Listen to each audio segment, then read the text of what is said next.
I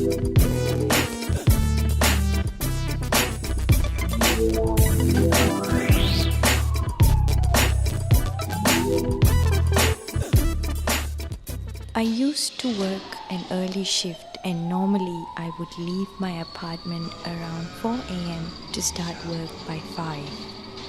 I used to live in a lovely apartment on the 5th floor overlooking the river. It was my very first apartment. I loved it. I was there for just a little over 6 months. I had fully settled in, having come to know the area well, and was enjoying the feelings of independence and self-sufficiency. I had moved away from home for the first time. I would go for regular walks along the river after work, sometimes with friends, sometimes by myself. I always felt safe and secure there, but what I didn't realize was that I was being stalked. Early one morning, it was quiet as usual as I took the lift down to the underground car park on my way to work like I always do. When I got out of the lift, I felt this strange, uncomfortable feeling like somehow I was not alone. There was like another presence in the car park. I shrugged off the feeling, but all the same, I quickly walked to my car and got in. The car park was large and not all that well lit.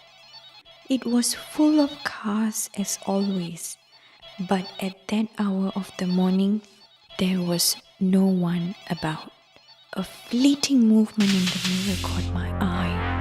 I saw this shadowy figure in a hooded jacket ducking between cars, moving from car to car. At first, I thought it was a car thief, but then I realized that he was looking in my direction.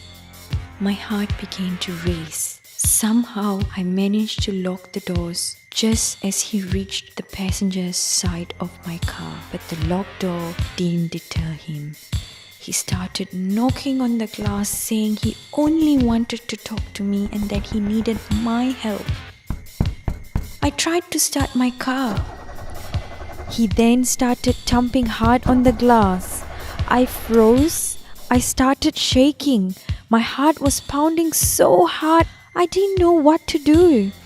I tried to start the car, but the engine just turned over and over. He started banging the glass harder. He moved over to my side and started using his fist on the windscreen again and again as hard as he could. He started slamming on the bonnet and kicking the door. He was cursing and swearing as he demanded I open the door. I was terrified. I kept trying to start the car. I knew I had to depend on myself. Then I saw him take out a baseball bat from under his jacket. I blew the horn several times. He then started pounding at my side glass with the bat as he was getting more desperate. I was shaking all over, but I kept trying to start the car, wishing with all my might for it to start. It seemed like an eternity. Then, suddenly, the car started. In a blind panic, I drove out of the car park as fast as I dared.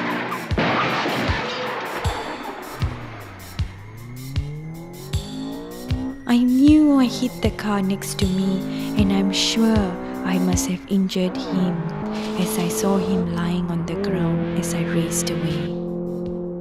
He was curled up holding his leg to him. Shaken but alive, I drove to a friend's place nearby. She called the police for me. Even though they got to the apartments as quickly as they did, they could not find my attacker.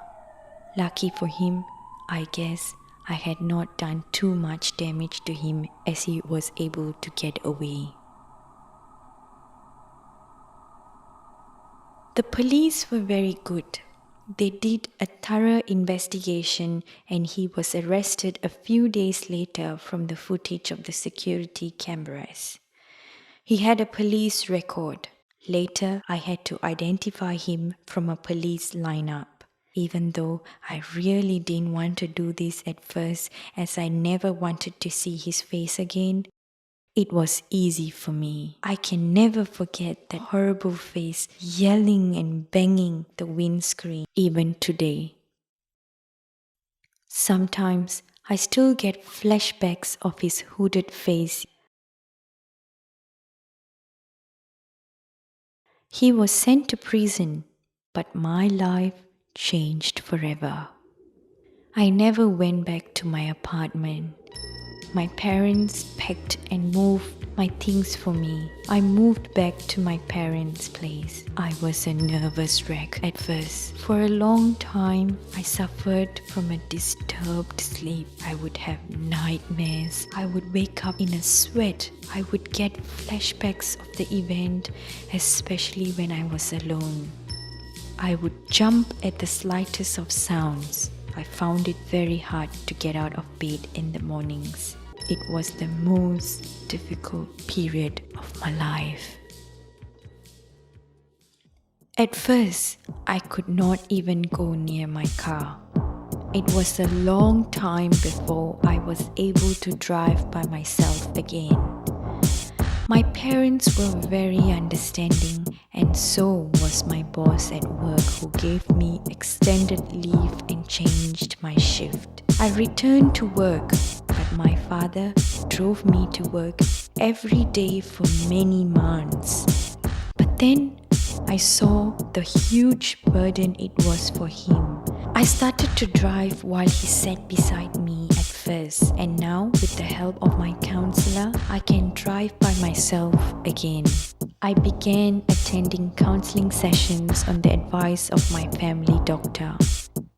After many confusing and painful sessions, I slowly began to put my life back together.